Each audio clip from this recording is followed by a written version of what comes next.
7 মে'ত পঞ্চায়ত নিৰ্বাচন।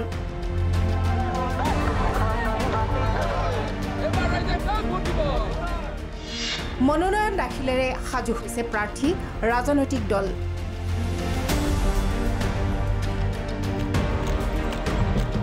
এনে সময়তে বিভিন্ন জিলাত দেখা পোৱা গৈছে ভিন্ন পৰিৱেশ। কৰবাত যদি বাঁহৰ দলং, কৰবাত আকৌ ভগা দলঙেৰেই চলিছে যাতায়াত। শ্ৰীভূমি জিলাৰ পৰিৱেশ আৰু এখোপচৰা। শ্ৰীভূমিত টিকটৰ দৰ দামত ব্যস্ত কংগ্ৰেছ। এপিচিচিৰ সম্পাদক আৰু জিলা সভাপতি আমিনুৰ ৰছিদ ৰজত চক্ৰৱৰ্তীৰ বিৰুদ্ধে উঠিছে ধন সংগ্ৰহৰ অভিযোগ। টিকটৰ নামত আমিনুৰ ৰছিদে 4 লাখ, ৰজত চক্ৰৱৰ্তীয়ে 5 লাখ টকা লোৱাৰ অভিযোগ। পিছে এই বৃহৎ ধন লৈও টিকট দিব নোৱাৰিলে দুই বিষয়ববীয়াই। এজনে ধন উভতাই দিলেও আনজনে দিয়া নাই। পঞ্চায়েত নির্বাচনে যে টেকার খেলা হয়েছে সমগ্র আমি মনে করি সমগ্র করিমগঞ্জ আসামের মধ্যে সবচেয়ে টেকার কেলেঙ্কারি যদি হয় যে আসামে এই কংগ্রেসের প্রার্থী তালিকায় আজকে হয়েছে। আমি আমিনুর রশিদ সাহেব আমাকে রাতভর ফোন করেছিলেন জেলা সভাপতি থেকে, আমি আমার বন্ধুরা মিলে ওনাকে আমি 4 লক্ষ টাকা দিয়েছি আর জেলা সভাপতিকে আমি 5 লক্ষ টাকা দিয়েছিলি। রাত্রে জেলা সভাপতি আমাকে টাকা ঘুরিয়ে দিয়েছেন হবে না। সমস্ত টিকেটের সিন্ডিকেট যিনি দালালি করেছেন শামীম, ভূপেন বরার একজন দালাল লোকের শামীম, বরাকের সারা টাকা কালেকশন করে উনি গৌহাটি চলেছেন। আমি আগামী দিনে আমিনুর রশিদ চৌধুরী সাহেব কেস করব, আমার সাক্ষী আছে।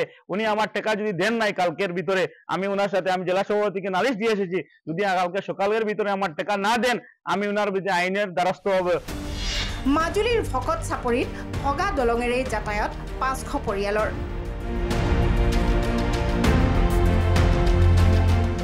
উন্নয়নৰ মুখ নেদেখা মাজুলীৰ 16খন গাঁৱৰ ৰাইজৰ পঞ্চায়ত নিৰ্বাচন বৰ্জনৰ হুংকাৰ। বিজেপিৰ বিধায়ক ভুৱন গামৰ ওপৰত খৰ্গহস্ত হৈ এই সিদ্ধান্ত। ভোটৰ কাৰণে ভুৱা দি থৈছে, আপোনাৰ এই হেৰি কৰি থৈছে, এইবিলাক আমি ৰাইজে এতিয়া ভাঙি পেলাব বিচাৰিছোঁ। পোষ্ট আধাখিলাখন কেতিয়া কৈছিলে? আজি হ'ল জানুৱাৰীত কৈছিলে। হয়, তেতিয়া আপোনালোকক কৈছিলে যে দলং সোনকালে হ'ব বুলি কৈছিলে। সেইটো ভুৱা দি পিনে ৰাইজক তেজ খাই আছে।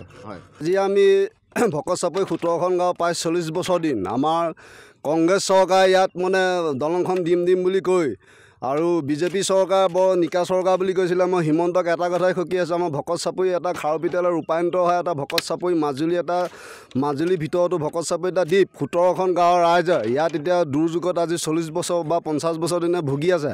আমি প্ৰথমতে ক'ম তোমালোকে যি হওক কিন্তু আমাক প্ৰথম হৈছে আমাৰ পকী দলংটোৱে ব্যৱস্থা কৰা পদক্ষেপ ল'ব লাগিব। যদি অন্যথা যদি পদক্ষেপ নলওঁ তেনেহ'লে আমি ভৱিষ্যতে আমি ভোট বৰ্জনৰ সিদ্ধান্ত গ্ৰহণ কৰিম। খুমটাইত আকৌ অন্য পৰিৱেশ। নিশা গাঁৱে গাঁৱে ঘূৰিছে বিধায়ক মৃণাল শইকীয়াই। নিশাটো গয়াৰ ঘৰতে কটাইছে খুমটাইৰ বিধায়কে।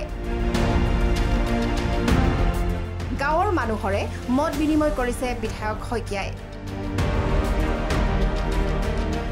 নিৰ্বাচনৰ পূৰ্বে গাঁৱৰ মানুহৰ মনৰ বুজ লোৱাৰ বাবে এই পদক্ষেপ বিজেপিৰ বিধায়কজনৰ।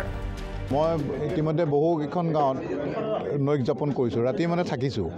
কাৰণ কেলৈ এই অঞ্চলটো গোটেই মৰঙী মৌজা অঞ্চলটো নতুনকৈ আমাৰ সমষ্টিত অন্তৰ্ভুক্ত হৈছে আৰু বাকীখিনি মানুহৰ লগত যিধৰণে মোৰ এটা সম্পৰ্ক, এইফালৰ মানুহৰ লগত সম্পৰ্ক হোৱা নাই। মই প্ৰথম সম্পৰ্ক স্থাপন কৰি কামবিলাক কৰিবলৈ ভাল পাওঁ। সকলোৱে যেনে মনৰ কথাবিলাক কৈ দিবই পাৰে। মই যিমানখিনি তেওঁলোকৰ অভাৱ অভিযোগ কয় মই যে লগে লগে চেছ কৰি দিম সেনেকুৱাও নহয়, কিন্তু মানুহবিলাকৰ অন্ততঃ ক'বলৈ এটা মানুহ লাগে আৰু সেই মানুহজন মই হ'বলৈ সদায় চেষ্টা কৰোঁ। আৰু এটা ফৰ্মেল আনুষ্ঠানিক মিটিং নকৰি মই এনেকৈ থাকি গধূলি সকলো মানুহ আহি পেলাই কথা বতৰা পাতোঁ, আমি কথোপকথন কৰোঁ, লেকচাৰ নিদিওঁ তাত। এনেদৰে পঞ্চায়ত নিৰ্বাচনলৈ সাজু হৈছে সকলো। পিছে মাজুলীৰ 16খন গাঁৱৰ ৰাইজৰ কাষলৈ যাবলৈ সাহস হ'বনে প্ৰাৰ্থীৰ? ব্যুৰ' ৰিপৰ্ট, প্ৰথম খবৰ।